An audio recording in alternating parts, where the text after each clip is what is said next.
Everyone आबार चले एलाम नतून भिडियो निये। तो आज के किन्तु ब्लगटा आमि शुरू करछि आर दिदिर बाड़ी थेके, कारण आमि आज के एसेछि किन्तु दिदिर बाड़ी आजके एकटा अन्य रकम ब्लग।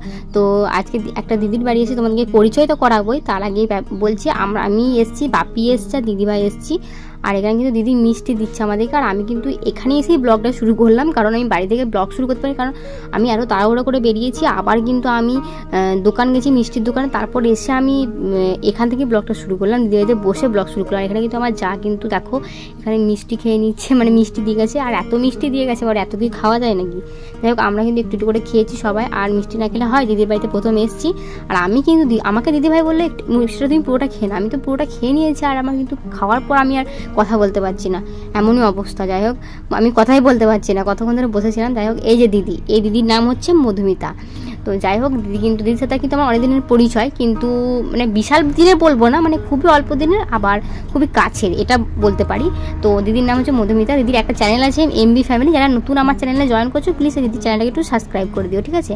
তো দিদির সাথে আমার এই কয়েকদিনে বিশাল বিশাল ফ্রেন্ডলি, বিশাল, কারণ একদম নিজের মানুষরা হয়তো এত কিছু হয় না, মানে এখন তো দিদির সাথে সব কিছু শেয়ার করি। তো দিদি আমাকে বলেছিল, কারণ দিদি এখন থাকে না, যেহেতু দিদি বর্ধমানে থাকে, দিদি শ্বশুরবাড়ি হচ্ছে আমাদের পাশের গ্রামে আর কি। তো সেখানেই কিন্তু আমি এসছি। আর আজকে যে আমার যা কিন্তু খুব ভালো, কারণ যাকে তো বাদ দিলে হবে না, তাই না। আমার যাও কিন্তু খুব ভালো, কারণ আমার যায়ের কথা তো বলবোই না, কারণ আমার যা প্রথম থেকেই আমার সাথে ফ্রেন্ডলি। কারণ আমার প্রথম আমি শ্বশুর বিয়ে হওয়ার পর আমার ননদ আর আমার যাকে আমি পেয়েছিলাম। আর এই যে দিদি আমার সাথে গল্প করার পর কিছুক্ষণ এত হাসাহাসি গল্প করার পর এই যে এখন দিদি একটু গল্প করছিল, আর দাদাও কিন্তু এসেছিলো, অনেকক্ষণ গল্প করলো, কারণ দাদাও এবার চলে গেল একটু কাজে। এবার বুঝতেই পারছো কাজ বাড়িতে একটু কাজ তো হবেই, তাই না। দিদি আমাদেরও টেক কেয়ার করছে, আমার দিদি মানে সব বাড়িরও সবাই এত কুটুমজন এসে তাদেরও, মানে আমরা যদি এত যত্ন করেছে কি বলবো। যাই হোক 2-4 ঘন্টা তো আমরা 2 ঘন্টা তো মতন ছিলাম আমরা। আর এখানে কিন্তু আমি একটু ঘোরাফেরা করে নিচ্ছি। আর আমরা কিন্তু বাপিও এসেছে, বাপি কিন্তু বাইরে বসে আছে, কারণ খুব গরম বলে ঘরে বসে থাকতে পারেনি, তাই জন্য বাইরে বসে আছে আর কি। একবার ঘরে বসেছিল, তারপর বাইরে চলে গেছে, কারণ প্রচণ্ড গরম বলে। আর আমি আর দিদিভাই কিন্তু দিদির ওপরে বসেছিলাম, আর ওপরেও কিন্তু খুবই গরম, তার মধ্যে বসেছিলাম। আর আমাদের সাথে কিন্তু দিদি তো ব্যস্ত ছিলই, আবার তার মধ্যে একবার করে আমাদের সাথে কথা বলে যাচ্ছে। আর আমাদের সাথে কিন্তু ছিল হচ্ছে শ্রেয়ানও একবার করে আসছে, মানে দিদির ছেলে নাম হচ্ছে শ্রেয়ান, ওর সাথেও পরিচয় করাচ্ছি দাঁড়াও। ও কিন্তু অনেকক্ষণ ধরে আমাদের সাথে গল্প করছিল, কারণ দিদি দ্বারা তোমার দেখায়, এই যে দিদির ছেলে শ্রেয়ান। আর যাই হোক আমি হচ্ছে ওর আন্টি হই। যাই হোক তো চলো, ও আমার সাথে অনেকক্ষণ বসে বসে গল্প করছিল। এই যে ফ্যানটা ঘুরছে আর সেরকম গরমও করছে, তোমাদেরকে এটাও একটু শেয়ার করে দিলাম। আর আমি কিন্তু সেরকম করে বিশাল ভিডিও তুলিনি, যেটুকুন ভিডিও তোলার নয় সেটুকুনি তুলেছি, কারণ পুরোপুরি প্রথম থেকে ব্লগ আমি স্টার্ট করতে পারি না। আর এই যে আমার দিদি এখন প্রচণ্ড সেজে গুজে রেডি হয়ে চলে এসেছে, কারণ এত ব্যস্ততার মধ্যে একদম পুরোপুরি রেডি ফেডি হয়ে চলে এসেছে। আর কি বলবো, আর এখানে কিন্তু আমাদের তো গরমে এসে আমাদের রান্নার অবস্থা হয় না। আর একটা কথা হচ্ছে, দিদির আজকে জায়ের মেয়ের বার্থডে ছিল, কুচকিপাড়া একটা মেয়ে, ওদেরকে দেখাচ্ছি, ঠিক আছে। তো সেটাও আজকে সেলিব্রেট করা হবে, মানে জন্মদিন অনেকদিন আগে ছিল, কিন্তু আজকে সেলিব্রেট করা হবে। তো সেই জন্য এখন রেডি ফেডি করছে। ওই যে বার্থডে গার্ল আমার সাথে অনেকক্ষণ গল্প করছিল, আমাদের মধুমিতা দিদির জায়ের মেয়ে। যাই হোক ওর মানে মধুমিতা দিদি যা, ও হচ্ছে আমার দিদি হয় একটা। তো ওর সাথেও সেরকম করে পরিচয় করাতে পারছি না, কারণ দিদি খুবই ব্যস্ত। এই যে এই দিদিও খুবই ভালো। যাই হোক আমরা দিদি বলো মধুমিতা দিদি বলো সত্যি খুবই ভালো। এই দিদিও তাই এত ব্যস্ত ছিল বলতে সেরকম করে কিছু করতেই পারিনি। আমি মানে এতটাই ব্যস্ত বলতে বুঝতেই পারছো, কাজের বাড়ি মানে হবেই। আর এই যে আমাদের পুচিটা কত সুন্দর লাগছে। যাই হোক ওরও আজকে কেক কাটিং হবে, বার্থডেও হয়ে গেছে অবশ্য। আর এখানে কিন্তু দিদি এখন সব কিছু রেডি ফেডি করে নিচ্ছে। আর আমরা কিন্তু খুব তালাই ছিলাম, কারণ আমাদের আসার সেরকম কথাই ছিল না, কারণ মামুনি বাড়িতে ছিল আর বাপি নিয়ে গেছিলো আমাদেরকে। আমরা তাড়াতাড়ি চলে আসলাম, কিন্তু দিদি বললো যে না কিছুক্ষণ থাকো, তা সেই জন্যই একটু রয়ে গেছিলাম। কিন্তু আমরা মানে যাই হোক একটু দাঁড়িয়ে গিয়েছিলাম, কারণ দিদি আমাদেরকে বলেছিল ঠিক কথা, কিন্তু আমরা বেশিক্ষণ থাকতে পারিনি। আর তবুও অনেকক্ষণই ছিলাম, কারণ বাপি বলছিল চলো চলো চলো মামুনি বাড়িতে আছে, যাই হোক তবু অনেকক্ষণ ছিলাম। আর এখানে যখন বার্থডে গার্ল বসে আছে, আর এখানে কিন্তু এবার কেক কাটিং হবে। আর এখানে কিন্তু দিদিও তাই আমাদের সাথে একটু ভিডিও করে নিচ্ছিল, কারণ অনেক কাজ, অনেক ব্যস্ততার মধ্যেও। আর এখানে কিন্তু সবাই ছবি টবি তুলেছে, মানে ওরও মামাবাড়ির দিদা টিদা এসছে। আর এই যে আমরা তিন বান্ধবী ছবি তুলে নিল। আর ওই পাশে ছিল হচ্ছে আর এক বান্ধবী, মানে আর এক দিদি, যাই হোক ক্যামেরায় ও কিন্তু ছবিটা তুলে দিচ্ছিলো আর এক দিদি। যাই হোক আমরা 4 জনে মিলে তুলে হয়তো আরও বেশি ভালো হতো ছবিটা। তবুও আমি একটুখানি কেক খাইয়ে দিচ্ছিলাম আর পায়েস খাইয়ে দিচ্ছিলাম। আর তার মধ্যে কিন্তু আমার একটা ভুল হয়ে গেছে, আমি কিন্তু গিফট কিনতে পারিনি, আমাকে লাস্ট পর্যন্ত টাকা দিতে হয়েছিল, কারণ আমার আর সত্যি কেনা হয় নাই। আমার মানে আমি এতটাই ব্যস্ততার মধ্যে এসেছি কি বলবো, তো যেন আমার কিছুই কেনা হয়নি। যাই হোক ওকে আশীর্বাদ করি, ও যেন অনেক বড় হয়, অনেক মানুষের মতন যেন মানুষ হয়, মানুষের যেন পাশে থাকে, এটাই কামনা করি সবসময়। তোমরাও আশীর্বাদ করো, ওই পুচকিপটা যেন অনেক বড় হয়। আর ওর নাম হচ্ছে অন্বেষা, খুব সুন্দর নাম।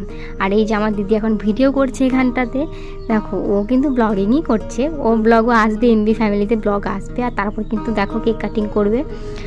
আর সবাই কিন্তু ছিল, যাই হোক আমি তো আর সবাইকে চিনি না, যেহেতু আমি ফার্স্ট টাইম গেছি, অতটা আমি সবাইকে চিনি না, আমি একমাত্র মধুমিতা দিদিকেই চিনি। আর ওর দাদাকেও তো অবশ্যই চিনি, কিন্তু সামনাসামনি সেরকম করে তো কথা হয়নি, আমার তো ফোনে তো প্রায়ই কথা হয়। কিন্তু যাই হোক প্রথমবার যেও অনেক ভালো লেগেছে, সবাই খুব ভালো, দিদির মাটা এসেছিল, সবাই খুবই ভালো, অনেকক্ষণ গল্প হয়েছে। বাচ্চাটা এখানে কেক কাটছে বাচ্চাটা। আর এখানে কিন্তু তার মধ্যে দিয়েছে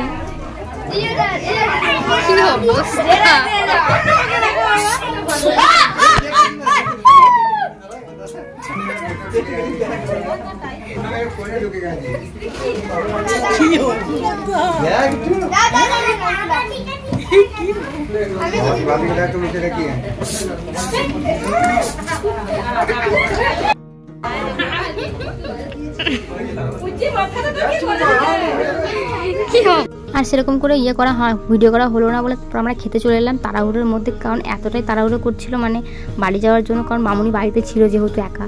আর এখানে কিন্তু দিদি আমাদেরকে খেতে দিচ্ছে। চলো চলো আমরা খেয়ে নিই, তারপর আমরা বাড়ি যাওয়ার সময় কথা বলছি।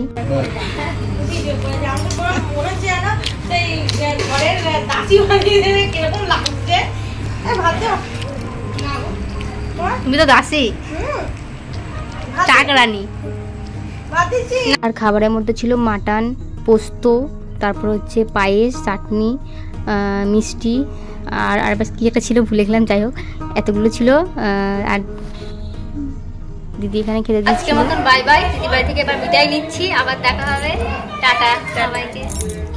সবাই এসো দিদির বাড়ি, আমার বাড়ি, যাই হোক আবার দেখা হবে।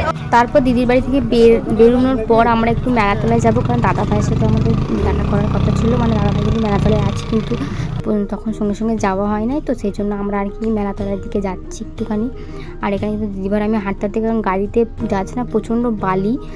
আর গাজন কিন্তু 2 দিন হয়েছে, কালকে কিন্তু মানে 7-8 দিন ধরে গাজন মেলা হয়। আর এক সাইড যেখানে আর একটা লাইটিং দেখালাম, প্রথম লাইটিংটা দেখালাম সেটা হচ্ছে রাত গাজন ছিল ওইখানে। আর এবার যাচ্ছি হচ্ছে দিন গাজন যেখানে আছে সেখানে, মানে আজকে হচ্ছে দিন গাজন। তো দিন গাজনের দিন হচ্ছে আমরা গেছিলাম দিদির বাড়ি বলো আর মেলাতে বলো। আর সেরকম মনে হয় মেলাটালা ঘুরবো না বেশি, তো দাদার সাথে দেখা করেই কিন্তু আমরা বাড়ি চলে যাব। যাই হোক আমরা কিন্তু ওই বালির জন্য হাঁটতে হাঁটতে যাচ্ছি। আর সারা রাস্তাটা কিন্তু লাইট দিয়েছিল, খুব ভালো লাগছিলো দেখতে। আর এখানে দেখো লাইটিংটা, মানে এটা হচ্ছে মানে যেখানে মেলা হচ্ছে সেখানকার লাইটিং সত্যি খুব সুন্দর। একটা জিনিস খুব ভালো লাগলো, লাইটিং কিন্তু খুব সুন্দর করেছে আর এত ভালো লাগছে। আর এখানে কিন্তু চলো ঢুকি ভিতরটা, আর বেশি ঘুরবো না আজকে, তোমাদেরকে অন্য দিন কিন্তু পুরো মেলাটা ঘুরে দেখাবো, প্রচুর বড় মেলা। যাই হোক সবটা তো ঘুরতে পারিনি, আমরা যেতে যেতে যেটুকুন সামনে দোকান পড়লো সেটুকুন আমি দেখালাম। প্রচণ্ড বড় মেলা, প্রচণ্ড বড় মেলা, এদিক ওদিক। আর ওই সাইডে থেকে নাগরদোলা বসেছে। আর এখানে কিন্তু প্রচুর বড়, মাঠটা কিন্তু প্রচণ্ড বড়। আর এখানে কিন্তু বড় বড় রেস্টুরেন্ট করেছে, খুব সুন্দর সাজিয়েছে গেটগুলো, সেটা তোমাদের সাথে শেয়ার করলাম। আর এখানে কিন্তু দেখো আশেপাশে কত দোকান। আর হ্যাঁ ওই যে মন্দিরটা, ওটাই হচ্ছে দিন গাজন হয়েছে ওই মন্দিরটা আজকে।